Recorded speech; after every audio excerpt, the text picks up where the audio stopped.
You have probably already heard of the G spot, the C spot, or the A spot. Although these terms exist, they are not identical in everyone and should rather be considered anatomical landmarks than universal truths.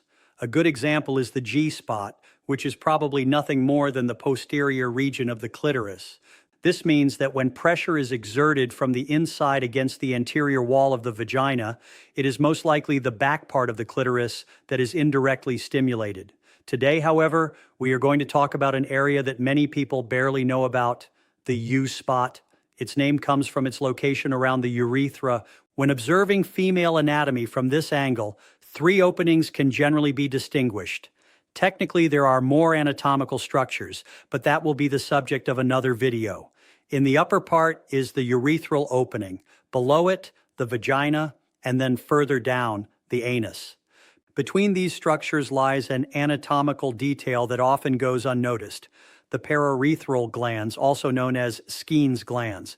They are located on each side of the urethra and are often surrounded by a ring of particularly sensitive tissue that partially surrounds the opening.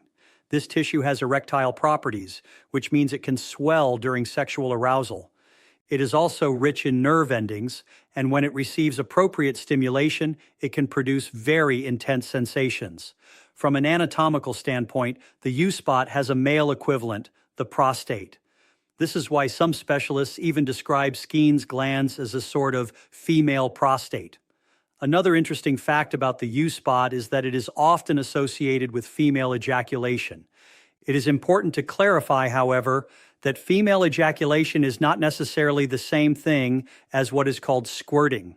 These two terms are frequently confused, although they can correspond to physiologically different phenomena. The human body never ceases to surprise us, and the more we learn about it, the more fascinating its anatomy becomes.